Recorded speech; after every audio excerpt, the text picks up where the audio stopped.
කරුණාවේශයෙන් වච්චක රාගය පොහොසතුන්ට දුප්පත් ස්ත්‍රීන් පිළිබඳව ඇතිවන රාගය සමහර විට කරුණාරූපයෙන් පහළ වේ.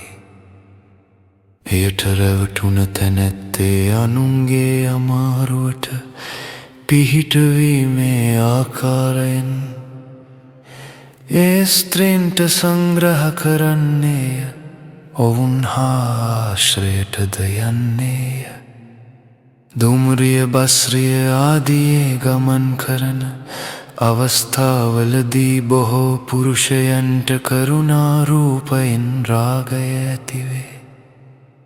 දුබල රෝගියකු මහල්ලකු මැහැල්ලක පැමිණි කල්හි ඔවුන්ට විශේෂයෙන් කරුණා කළ යුතු වද එබඳු අවස්ථාවලදී ඒ පැත්තවත් නොබලන සමහරු හොදින් හැඳ පැළඳගත් තරුණ කාන්තාවක පැමිණෙනු දුට හොත් වහා නැගිට ඇයට තමාගේ අසුන දෙති. අසුන් දීමට එකවර දෙතුන් දෙනා නැගිටිනු සමහර විට දක්නා ලැබේ. ඔවුන් මෙසේ කරනුයේ ඔවුන් තුල කරුණාරූපයෙන් පහළ වූ රාගයෙනි. රෝගාතුර වූ ස්ත්‍රීන් දක්නා කල්හිද සමහරුන්ට කරුණාරූපයෙන් රාගය ඇතිවේ. එයට රැවටුණාහු තමන් මේ කරනුයේ කුමක්ද කියා නොදැනම කරුණා කිරීමේ ආකාරයෙන් ඒ ස්ත්‍රීන්ට උපකාර කරන්නාහුය.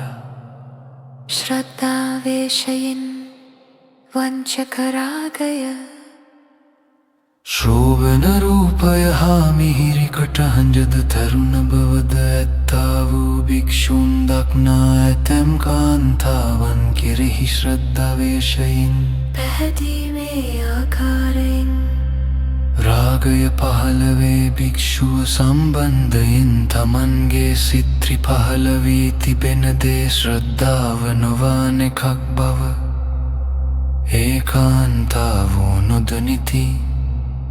එයින් මෙහෙයවන ලද ඔවුහුයින් පෙර භික්ෂුවකට කිසි සැලකිල්ලක් නොකළාහුද බොහොම හොඳ හාමුදුරුවෝය. යේ පසසමින්නේ භික්ෂුව කරා නිතර එළඹෙති, සැලකිලිද කරති.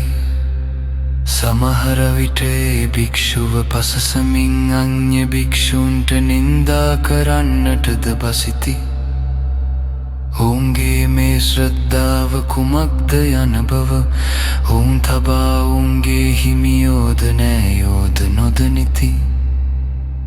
කාරණය තේරුම් ගැනීමට තරම් නුවණැතියෙකු මෙය දැනගෙන කිවහොත් ඔවුහු ඒ තැනැත්තාටද විරුද්ධ වන්නාහ. ඊර්ෂ්‍යාකාරයෙකැයි දෝෂාරෝපණය කරන්නාහ. ක්ලේශවංචනයට මනුෂ්‍යයෝ කොතරම් තදින් හසුවෙද්ද යන බව මෙබඳු කරුණු වලින් තේරුම් ගත හැකිය.